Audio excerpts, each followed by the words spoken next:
we're going to get some mulch delivered because we're going to put it all around our house. We've been clearing out beds and just be easier to have them delivered. The only thing I heard is not to get municipal mulch. I was going to get it from Alan's greenhouse. Okay. Well, welcome everyone. They're talking about gardening stuff. That's right. We officially live. Because you don't know what's in the municipal stuff, like if you get from Village Town of Munster. That's good to know. Allen's is good. Okay. They clearly aren't going to stop the conversation. But it's so interesting. Mulch and gardening and oh gosh. We're finally able to get to our gardens. It's a nice thing. I gotta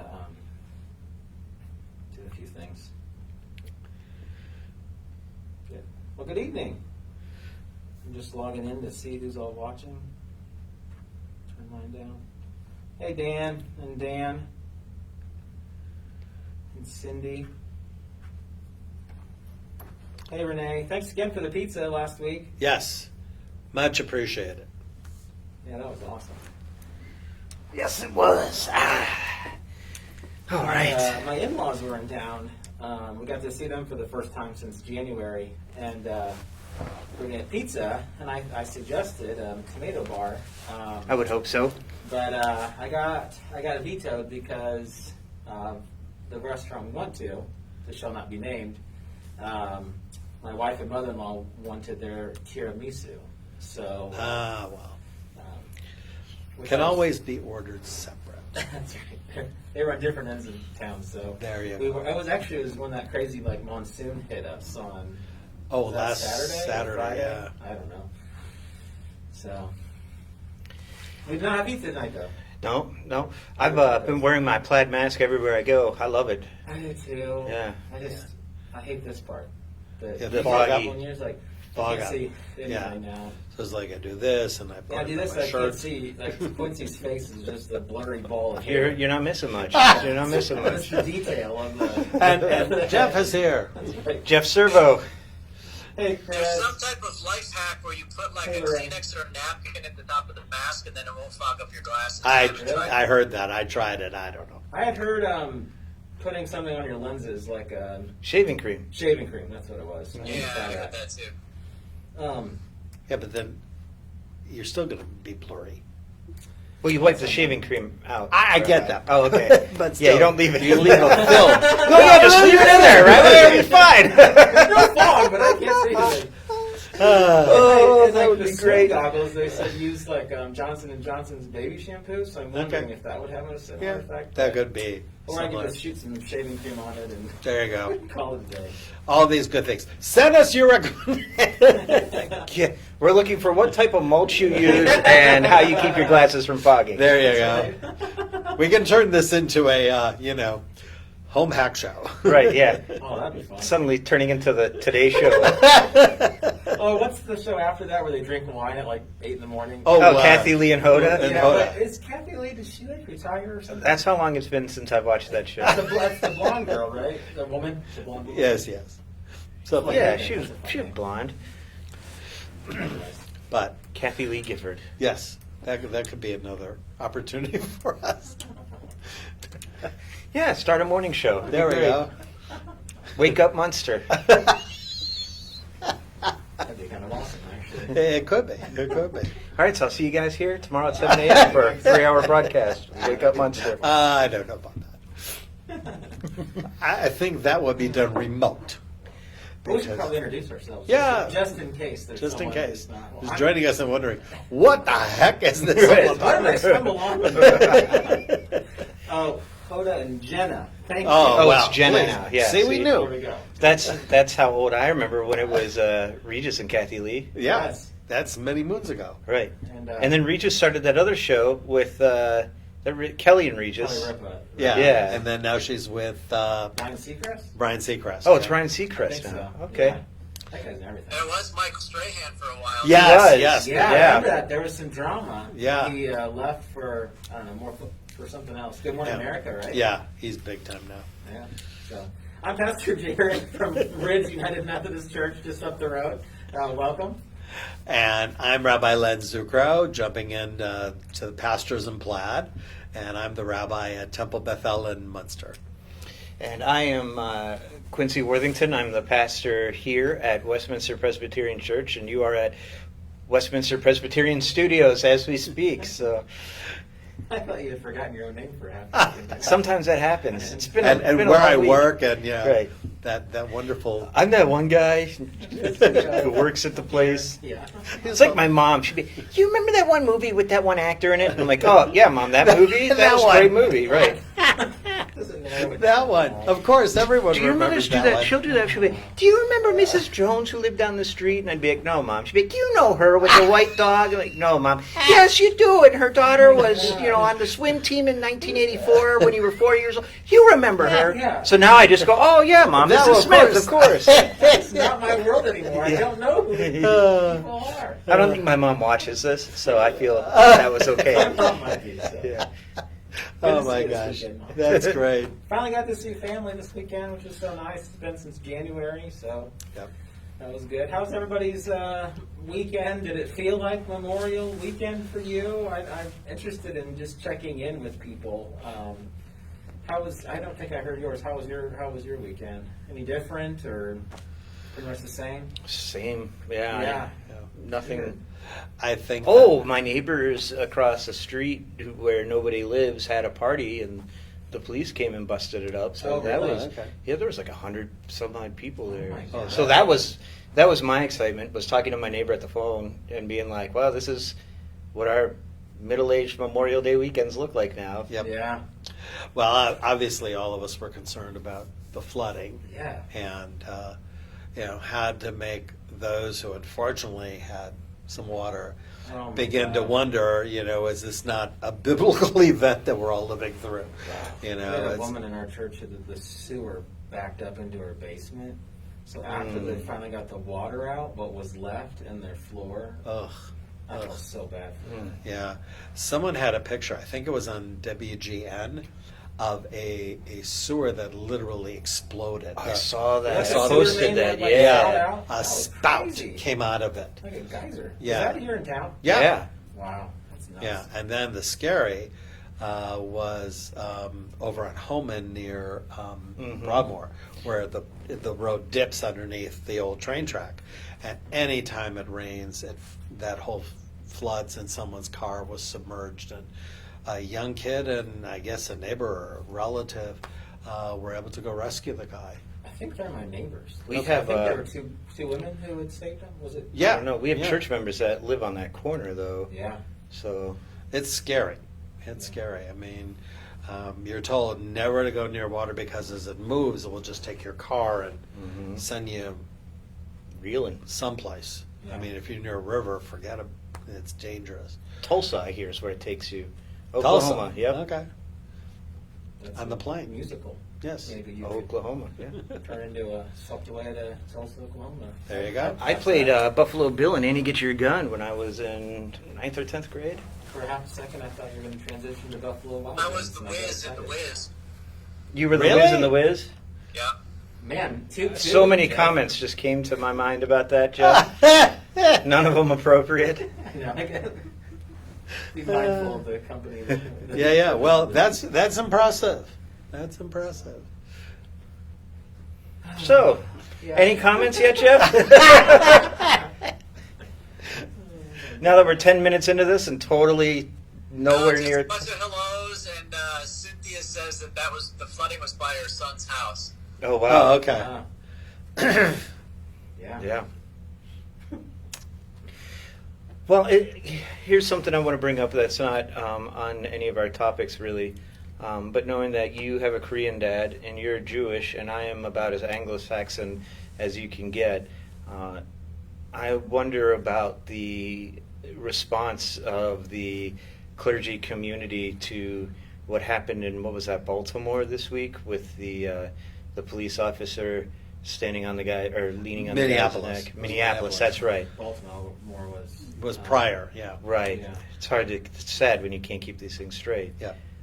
But, being somebody who's not necessarily a part of a minority community, it's always curious to me of knowing where my place is in responding to it, how we do it. I really get worried about quote unquote social justice warriors where they pick up the mantle and they're Facebook outraged and then that's it. Or, you preach a sermon about it and that's it. There's no real follow up. But also in these touchy times with the political division, it can be very hard to approach these things scripturally or from the gospel, without, triggering somebody's reaction. And I found a lot of times I've been having to say, in the past 4 to 5 years, I'll say, this isn't Quincy saying it, this is what Scripture says, right? And so this is how I'm interpreting the Scripture, and I try not to be, overt about, and therefore this, about any endorsement of or disendorsement of a political figure, but, sometimes the gospel is very clear-cut on things, or Scripture is very clear-cut on things, and yet when you approach them, you run the risk of hitting into political territory or perceived political territory where you get messages saying you need to just stick to Scripture and saying, I am sticking to Scripture. It's not easy, though. And so, that's kind of the greater context of always, I try and ask people, where do your loyalties lay? And I want to be clear that I think this is a problem from both the extreme right and the extreme left. And Jeff got mad and hung up on me. So. Well, I know I commented about your post earlier today, which I found very compelling and want to thank you for being brave, to go out there and make that statement, Pastor Kendall, because it's just important to do that. Yeah. Sorry we got disconnected. I noticed. Yeah. Welcome back. We thought you got mad and just left. Yeah. That's it. That's enough. I don't know. So I just had posted from Genesis. So when Cain kills his brother Abel, God tells Cain, your brother's blood is crying out to me from the ground. Right before that, Cain says, God asks, where's your brother? And Cain's like, how should I know? Am I my brother's keeper? That's just like, so enmeshed. And then, so Quincy, to your question, right within 24 hours, there was the woman in New York City who was walking her dog and had called the police. Right, I just saw that. African American who was bird watching, and I was listening to him. He did an interview on the radio today, and so it's a layered question. It's obviously, and politics are intertwined and enmeshed in it. Faith is, for faith, people of faith, we should hopefully be reading it through a lens of faith, and then the layer of me being a biracial person, adds to that. So it brings with me a whole host of I don't know if baggage is the word, but experiences that, and then but for me and my kids, I don't have to teach them like some of my friends do, like Sheldon, who came to mind because he and my wife used to work together, and I don't have to teach my kids. I don't have to worry about them getting shot or have their neck stepped on. Yeah, see, and that's where my experience is really interesting because my older two children are biracial. They're part African American, and so I have had to have conversations with them. Especially my daughter is dating a very wonderful guy, and he's black. And I just, I remember when I first started dating, I said, "This is nothing. Please don't take this for what it is, except concern for your safety. If you get pulled over, just be as respectful and polite and keep your hands where they can be seen and answer all the questions with a yes, sir, or ma'am, no, sir, or ma'am. Explain if you're reaching to, had to go through this explanation of this is what you need to do. Be careful when you get pulled over." Yeah. I respond to it and I appreciate the question, and I'm glad we're having this conversation. because this is where faith intersects with the pavement. Right. if you This is will. where the rubber hits Right. the road. And each of us comes through our own personal journey with experiences that add to our learning. So I had such an experience as a hospital chaplain. It was my first unit, and I was to shadow a resident who was going through more intense training than I was, to learn from him. So the task was, he was going to pick a patient for me to see. I was going to do the pastoral visit, and then we were going to reflect on it, right? So he picks this patient. I'm going in cold. I have no idea anything. So I walk into the room and I greet this patient, and I meet his mom who's there. And in our training, I was asked, well, what brought you into the hospital? And he said, well, I got shot. I had never met anyone in my life who had been shot. And I think I handled it well, but the shock for me of that encounter was intense. And when I wrote up that encounter and reported on it, the resident responded to it, and he just laid into me and said, you know what, you have to understand, for us he was African American, for us in the African American community, this is daily life. He said, you have white privilege, and you need to understand what that means. No one had ever talked to me about that. Your conversation that you just described, that narrative, no one had the conversation with me to say, hey, you have white privilege. You may be Jewish, you may be a minority, but no one knows. I mean, there may be features that could identify me as being Jewish. When you're first saying being rabbi, It gives it away, right? And Moshe gives it away. No. But that learning experience led me on a very engaged personal journey to find out, what does it mean to have privilege? And now I'm really aware of it. And I try to be as deferential as I can to everyone I meet, to ask what's appropriate. You know, how can I be helpful to you in a way that would be meaningful for you? What rituals speak to you? So in the process of learning about ourselves, and you know, to use a wonderful Jewish expression, I'm not a spring chicken at this point in my life. So, you know, even to learn later in our lives, it's still learning. And we can still use that to say, well, you know, it's easy to look at this case and say, well, we don't see the whole video, we don't know what went on before.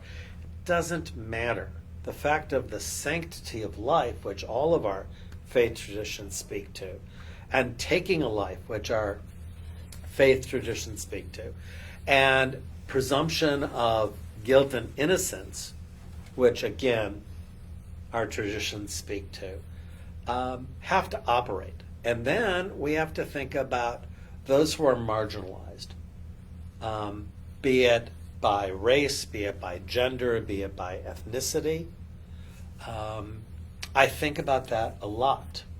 And in conversations with you and others, what comes back to me, and I really want to hear from your perspective, well, Jesus, what does Jesus speak to out of his tradition and his experience of working with those on the fringes? And how does that still function for the faith community today? Yeah, so I have a few thoughts on that, and that's interesting too, because it kind of lends into, you know, I have a lot of friends now, you know, through doing jiu-jitsu, who are police officers, and they are some of the kindest, most compassionate, nicest, would go out of their way to help somebody out type of people. And it scares me, you know, for them as well. Right. You know, that's the thing, is like, these situations don't just put minority communities, you know, it's not just them too. And I hate the whole, you know, I don't want to excuse the actions of the police officers, but You know, I know some very good friends who are now, one, they think it's abhorrent what happened. They're horrified that things like this happen, but they also now are worried about being lumped in with these other people. And it's interesting because, you know, like one of the things I look at is Jesus is an equal opportunity employer. So we have like a case of a Roman centurion whose child is sick and dying, and comes to Jesus and says, if you would just come see my daughter, I know she would be healed like you could heal her. And he says, you know, she's healed. You know, and he says, you know, I believe, help my unbelief. You know, and it's interesting, you see Jesus always, he's reaching out to the people that you don't expect him to reach out to, always, whether it's the Pharisees and the religious leaders, whether it's the Roman system of domination, or whether it's the Samaritans who are complete outcasts and, you know, complete minorities. And as long as they're coming to him, he treats them like people. I think that's an interesting thing. So they can't come to Jesus, and like so the people who are leaning in, like the ways that the kingdom's open for everyone. So like it's like if you're the kingdom. There's a neat expression about like the table is a centerpiece of our sanctuaries, because it's like the kingdom isn't for the worthy, the kingdom is for the hungry, and that the people who are coming to him, those who are leaning in, it's whether you're a centurion, Nicodemus, Pharisee, whether you're a beggar, you know, whatever, like come on in, but he doesn't suffer fools, like he doesn't. Like you try to trap him, like these Pharisees, you try to put him in a corner. If you don't have ears willing to hear, then Jesus is like, I'm going to put you in your place. I'm going to move on. Like I was reading when Jesus sends out the 70, he says to evangelize essentially into these communities. If they don't have you, then just shake the dust off your sandals and move on. Right. It's like one of the things that invites me into with respect to racial conversations, to be honest, Quincy, a lot of times I'm finding myself in the last several years not wanting to dip my toes into the waters. Right. Because it's painful for me to have these conversations, especially with people who are Christians who don't want to listen or don't want to lend me that empathetic ear, who try to, what's the word? Unvaluate. That's not the word. That's not a word. My experience with race, growing up. Devaluate in mostly in Indiana, and so it's painful for me to have these conversations. I don't like to do it, but to not. Well, here, let me put you on the spot. You can do it publicly on camera. But to not harden your heart. This is the warning that throughout scriptures, Pharaoh's heart was hardened. So it can be easy for us to want to dismiss a Colin Kaepernick. Right now, I've been seeing a lot of images today juxtaposing the two kneeling. Right. Visuals of kneeling. So whatever it is, people can, you can brush it off or you can politicize it so that it's easier to dismiss it. And the thing with Jesus is, he always invites you to have an open heart to the conversation and to let yours be changed. Is my heart still malleable enough that I can have my mind changed, or that I can have an ear of empathy for both sides? Whether it's, I don't know, there's so much anger. It's asking of us, what I hear you saying, it's asking of us to be empathetic, which is a challenge right now. And faith asks that of us. And I think the bottom line, and I'm going to wonder with you, Quincy, is not the underbelly of your question, what's behind your question, is the invitation for us to say, look at our perspective. How do we see the world? And over dinner I shared that one of my CPE classmates is from Mexico. She is a Lutheran minister.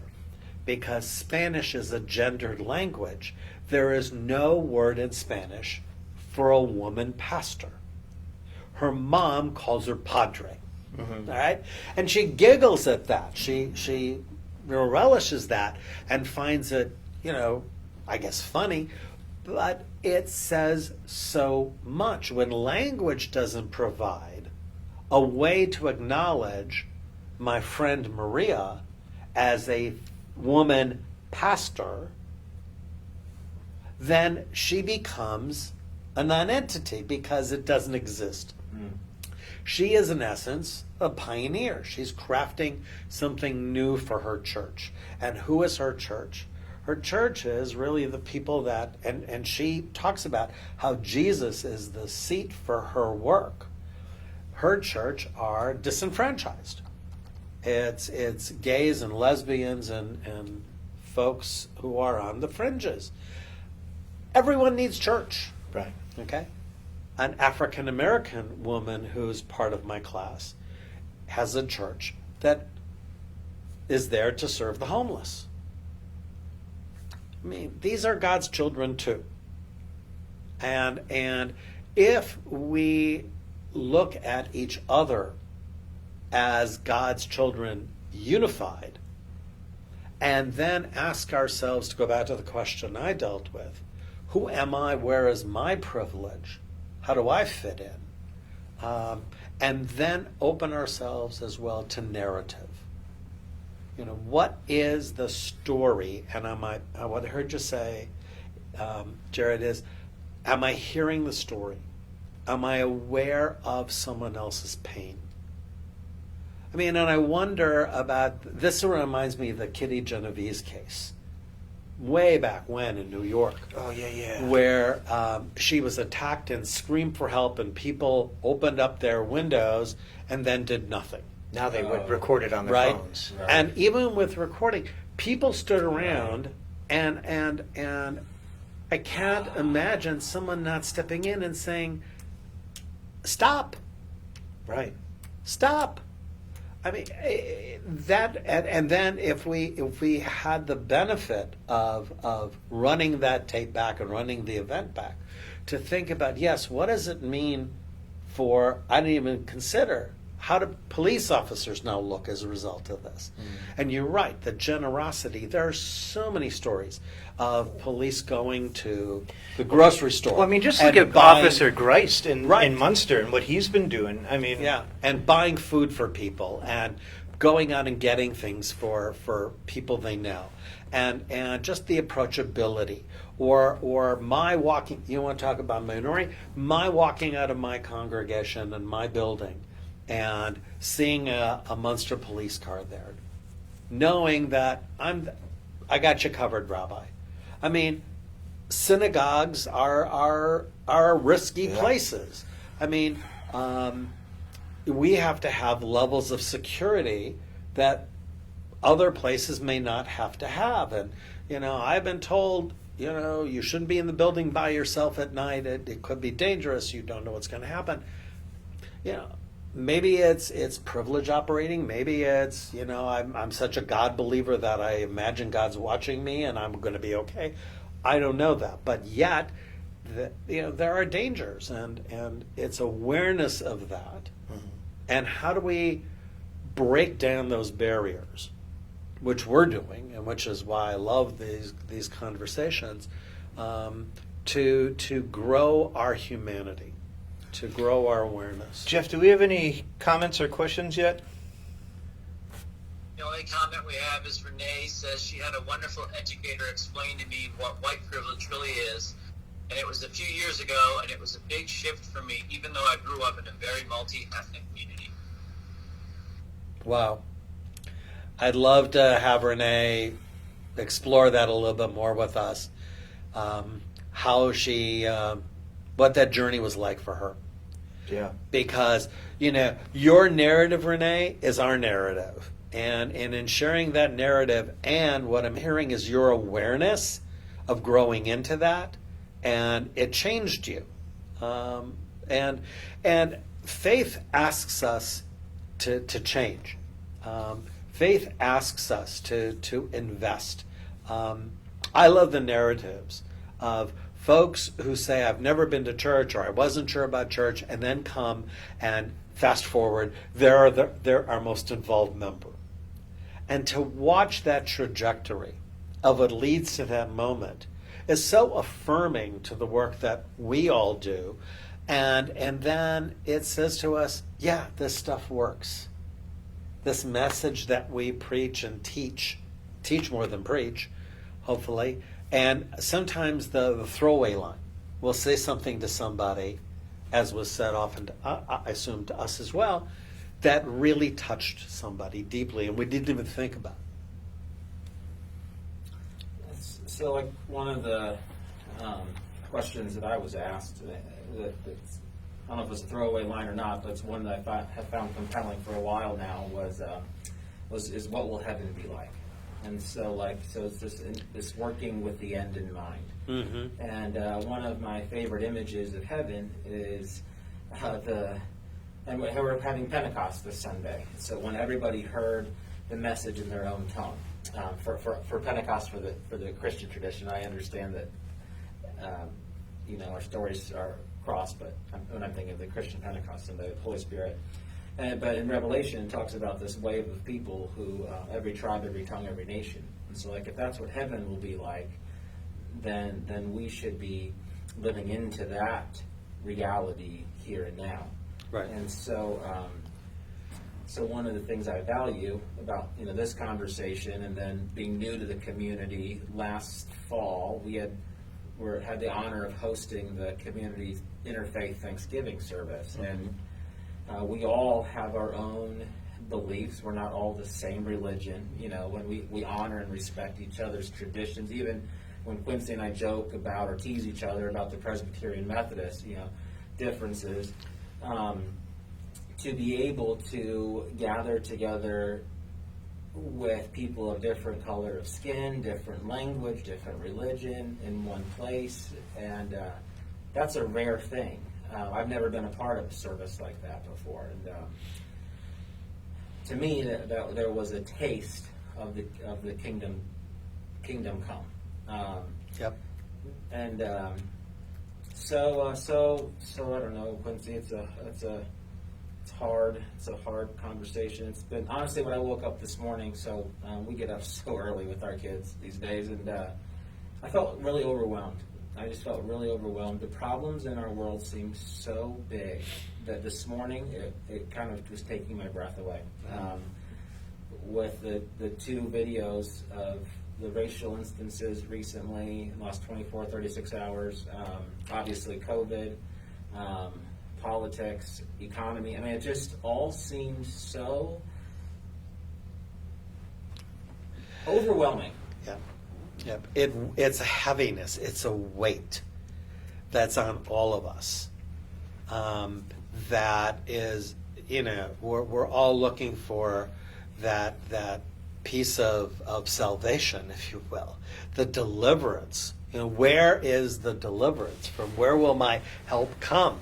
So yes, you go to the Solomon, it says my help comes from God, and we expect that. But I mean, what I love about Psalms is that it's human beings writing their need to God and speaking in such raw human terms, and then at the end coming to resolution, if you will, only because what else is there? It's Can I ask you a interesting. question There's on that? Sorry. How do you pronounce Habakkuk? Habakkuk? Habakkuk. Habakkuk? Yeah. Okay.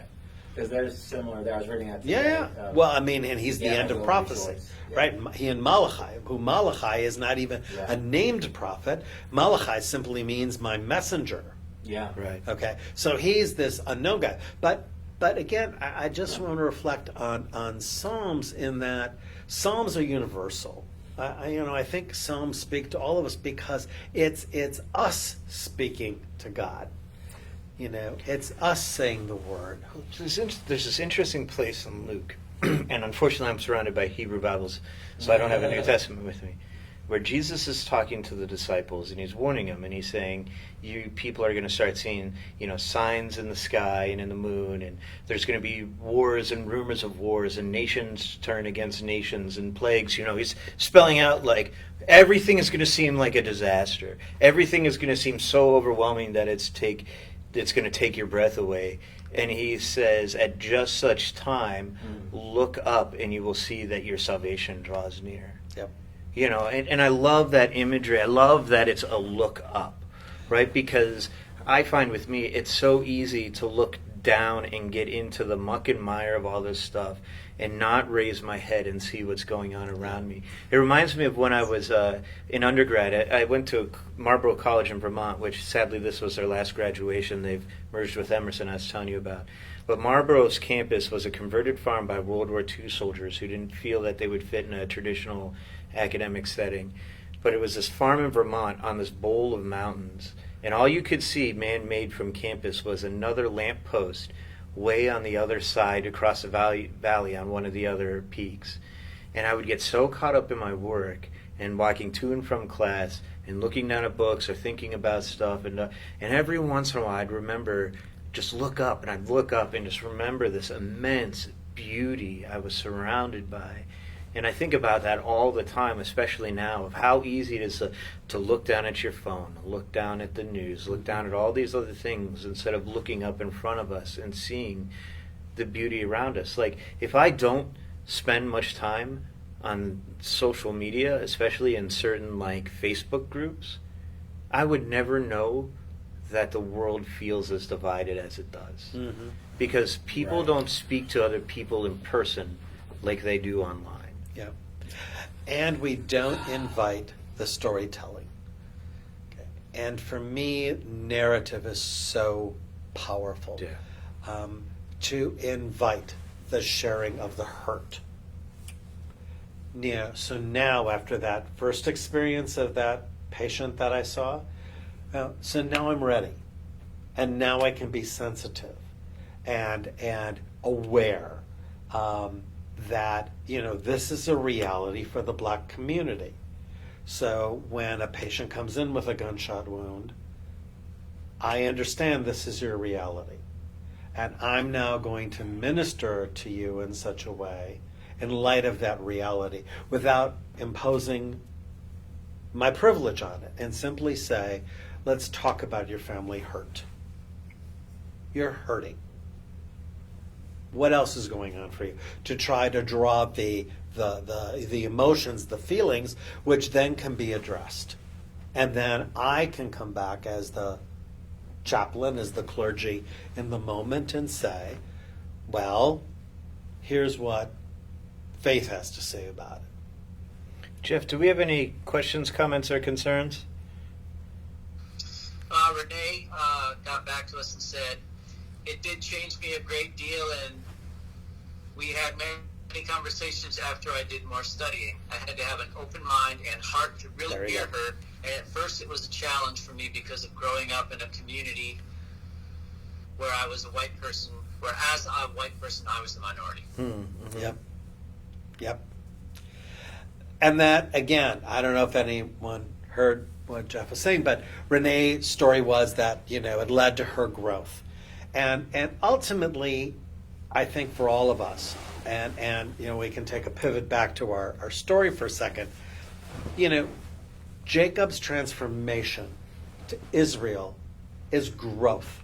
His confrontation with his brother was an opportunity to face up to his challenge, Jared, to face up head on into what he knew he had to do. And then how was he going to move forward? So he has this experience, whether it's an angel, whether it's the adversary, whether it's Satan, whether it's his own conscience, whether it's an agent of some kind. Whatever it may be, go and enjoy, have that debate. The fact of the matter is, when it's over, what's the outcome? The outcome is you are no longer the heel, which is his name, the trickster. You are now the God wrestler. And your descendants are going to be God wrestlers. It's transformation, right? Mm-hmm. And he goes from being, some of the commentators I read said, from that point in his life, he gained a certain, they say, passivity. I'm going to wonder if he didn't gain calm. He knew his son, he knew that his son was alive, or is going to find out that his son is alive, and that all is going to be well. So this makes me think, as you're talking, Rabbi, I was reading a thing by Frederick Buechner, theologian, author. He describes this interaction as the magnificent defeat. So Jacob is forever changed, but he also forever walks with a limp. Yep. I think Quincy, you were talking about that a week or two ago, and so there's a wound that forever is with him too. So this growth is this wrestling is it's not easy, and it will change you. It will affect you. It will hurt you. A risk can be to quit fighting, or to not engage in the battle, the conversation, and then to just tune it all off. Oh, this is liberal. This is conservative. This is Christian. This is not. Whatever it is, and then you can hunker down in your base, and you can find those social media groups that will be your echo chamber that will reinforce you, and that's not Jesus either. Right. That's not the God of the Scripture either, and that's where I'm tempted to go a lot, though. Right, with other pastors or other people who think like me, or my friend groups, and we can reinforce each other's. At the end of the day, maybe some unfair assumptions or beliefs there. We are afraid of hearing the other side. Well, it's hard. For fear, right? And it's hard, and yet you have to do that. No, you don't, though. That's the problem today. That's right. Is you don't. Right. You can live in whatever live, bubble right. you want to Right. live in. So, And that's what makes it so hard about hearing the other side. right. So Judaism calls on us to hear what's called the Devar Acher, the other opinion. Talmud always records the minority opinion. Supreme Court always records the minority opinion to simply say, yes, they were in the minority. Doesn't mean they're wrong. They just are the minority opinion. Yeah. Okay, facts that they're reporting in their decision are facts related to how they see it. The same way as Renee and I had an experience that resulted in transformation for us to begin to see ourselves as other than who we were. So, and here's an important part between yours and Renee is you had a person Challenge me. challenge you, and she had a wonderful educator. Right. So this is not an alone journey. No. And that's and so you need to have that mentor person, Absolutely. that other voice that can walk alongside you. Right. So when I think of that, I think when Jesus is on the road to Emmaus and he's explaining to these people who should know the story, he's explaining to them all the scriptures, and then their eyes are finally open when he breaks the bread. And but we're all those knuckleheads who need to explain. Right. Oh, I should have known. Right. People with arm sleeve tattoos aren't all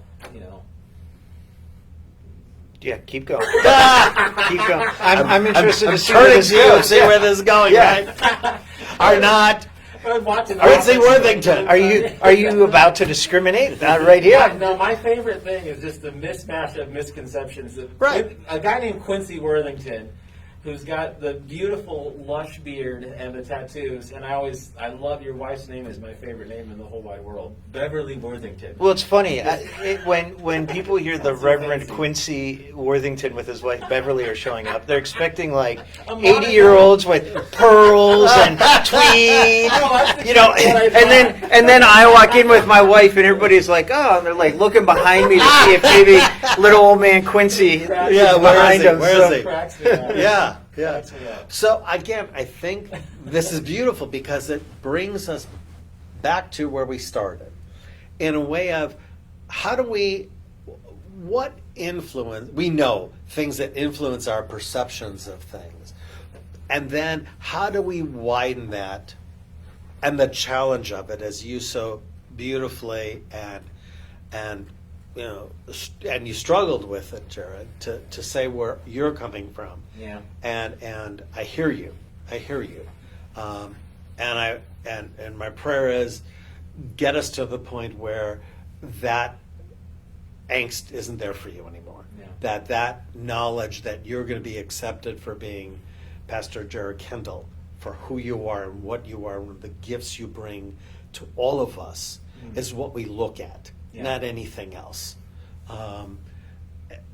And maybe that's our vision of heaven on earth, Speaking of that, heaven on earth, the heaven imagery, one of the neat things to me about the view of in Revelation is that they're still named every tribe, tongue, and nation. Like, so some people will say, "Oh, I don't see color," and to me that's so disappointing, because it's like, no, I really deeply value my ethnic heritage. So like, right. to not see my color is actually to dishonor. Right. Well, that's like something, William Slogan Coffin, who is just an amazing prophetic American voice, in my opinion. He said something along the lines of, just when it seems like our differences are what's tearing us apart, that what we have in common needs to be most firmly asserted. But he also, I think this is in his book, The Heart is a Little to the Left, he says that it's really important to recognize and acknowledge and respect that there are legitimate differences. And I think that's why the Thanksgiving service works out so well, is because we're not trying to whitewash it, and we're not trying to make it an ecumenical service in that no traditions are honored. It's this weird amalgam of things. But we're trying to recognize and uphold the unique beauties in each of our religions that point to a greater truth that we all share in common. Well, and that's because it's a disservice to say, oh, well, Judaism, Islam, and Christianity, they're all the same because they have the shared stories, or to say, oh, all religions are the same. Like, well, that's a disservice to the uniqueness and the particularities and the beauties of each. It was Rabbi Lawrence Kushner I heard speak at Chautauqua, and he gave the best metaphor I'd ever heard in the entire world. He said, to him, faith is a mountain, and God or heaven or whatever you choose to, is at the summit, and that's where we're all headed. Mm-hmm. But I start off from the south side of the mountain, and it is a tropical climate, so I'm wearing shorts and a hiking boots and a t-shirt, and I've got things to keep my sun off of my head, but Rabbi Zukro, you're starting off on the north side of the mountain where it's cold, so you're all bundled up and have total different equipment than I do. And somewhere we're both journeying up the mountain, and we cross paths, and we look at each other, and we go, look at that idiot and what he's wearing. He's got this all wrong and still heading up to the mountain, right? And his point was, we're all trying to get to that same thing. And we've started off in different places in life, in our journeys, whether it's cultural, whatever, right? And each of those starting places require a different toolbox, if you will, to get to the top. And it doesn't mean that my tools are right and Rabbi's tools are wrong. What it means is that the tools I have are right for me and the tools I need to get there. And they may not be the same tools that Rabbi needs, and that's right for him in order to get there. But to acknowledge that we're both crossing paths, and these journeys sometimes go together, and to recognize that we're all trying to get to the same place. Yeah. And I also want to share that in narrative, we lift up a life. We lift up somebody. WBEZ at 8:20 every morning lists names of people who died in the Chicago area. Well, it's too bad that we're going to be doing the Wake Up Munster show and won't be able to listen into that. That's right. We'll record it. But the idea that names are being shared, or what the New York Times did, 1% of 100,000, to give a face to it. And in the face, it's just their name and what they did. Okay. As a chaplain, I get called to what we euphemistically call in the hospital expirations, when someone's died. So we have to go up to the room where the family is, meet with them, offer spiritual care and prayer if they so desire, and then the paperwork we have to do for the state. And I came up with my toolbox having the question. So I didn't know your father. Tell me about him.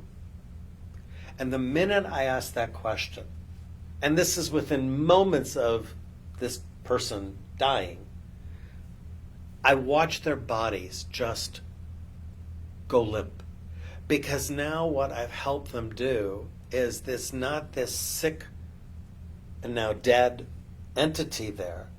It's back to this living being that was their father, their husband, their brother, their uncle, a cousin, that now has life again, right? And he's a story, and he's important. And I want to pick up on, and I think that, I don't want to put words in Renee's mouth, but I think her journey and having mentors, as you described, along the way who help us become aware of each other's humanity. You know, who's ever doing it was that Imam Nazir Shaheen became part of our community has been such a blessing to all of us. Because I remember the first Thanksgiving service he was at, and they led the Islamic call to prayer. Shahada, yeah. The call to prayer. And I was sitting in the pulpit and watching people, and there were some folks who were freaking out at this, right? It was just the sound of it, you know, in light of, and 3 years later, it's like, whoa. I'm so glad that we're doing this. We honor ourselves and the community to have this multi thing that goes on. Mm-hmm. And last year, including the Sikh community, which turned out to be so cool. They were rock stars, man. So cool. I don't know what that thing was. Right. Was I mean, it was nothing. And I had beard envy, and they were awesome. It was the high school kid who translated, yeah. He was amazing. Yeah. Or he was like 15 or 16 years old. Right. Or Imam Shaheen inviting the community to come for Eid when Ramadan ends and serving 1,000 people and looking at, oh, this is normal. This is what we do. Yeah. And in so doing, he becomes somebody. We're not going to cast him as anything else but a member of our community who is a friend. And when you and I met him, when we did the rally, when the travel ban, 3 years ago hit, and I'll never forget something he did. At the end of the rally, he said, before we all go, I want you to take a selfie with someone you don't know. Mm-hmm. And people ran around. I mean, people are grabbing me, going, can I get a picture with that? All right, end of story. Aisha Mohadin, I hope I'm pronouncing Aisha's last name properly, has become a Facebook friend. Yeah. All right? And we're still in contact 3 years later. And she's another rock star, too, man. She's right. So, I mean, it's now expanded to more than, we're changing a pronoun, right? It's so simple. It's not them. It's not those. It's we and us. So let's circle back one more to the Jacob. Well, hold on. Jeff, do we have anything yet? Yeah, hold on. I just screwed up my computer screen. All right. Mary says, great illustration you shared from Kushner. And Joe Kiefner says, we must be careful not to confuse challenging with judging. There seems to be a fine line. Yeah. Yeah. Yeah, Joe. Yep. There was a question about the photo on the wall above the rabbi, but I answered it because I knew the answer. Yeah, it's wondering, why is the rabbi under the cross? It's been asked. And that's it. Great. So Jacob goes toward what he assumes will be a difficult, if not scary, conversation with his brother. Right. So when you talk about 3 years ago, hearing the call to prayer, there is so if you don't put yourself into these positions, like that might seem scary, but those are precisely the places where like your eyes can be opened to changing of that pronoun to a name or to a story to a person. One of the the invitations is to go toward, to lean in to what are scary, difficult, challenging conversations, places, people, but it's precisely in those vulnerable moments when you put yourself in them where your life or your assumptions can be changed, where you can go from a Jacob to an Israel. I mean, that's exactly what ends up happening. Is there's all of this fear and trepidation. He had built up this yet to be had conversation with Esau as something that could be extremely violent, like he's afraid he's going to be killed, and yet it's precisely the opposite. There is a now it's not perfect reconciliation, but there's some reconciliation that takes place along the way. Jacob's life is forever changed, and the same thing can be true for us when we are invited to lean into a headline or whatever it is. I mean, we're talking at the beginning of these headlines that have hit us. To be inquisitive, to be curious, and to go with someone. To walk with someone to an interfaith service who can help you process what you're experiencing. Right. Look, we know, and again, Nazir does this so beautifully, where he lives hospitality. He embodies hospitality. Because one of the things I've noticed when we go to the mosque for a meal, it is the custom for your guests to go and eat first, and then they will follow. And I watched him do this, and I say, no. And he'll go, no, you first. And, I would then say, please, no, he says, you have to go. And then I understood what he was asking of me, because the practice says this. Simon Sinek, who I read, who's a business guru, and one of his subjects is the U.S. Marines. And the Marines are successful as units because, similarly, officers eat last. They recognize their unit is only going to be as good as the officers command.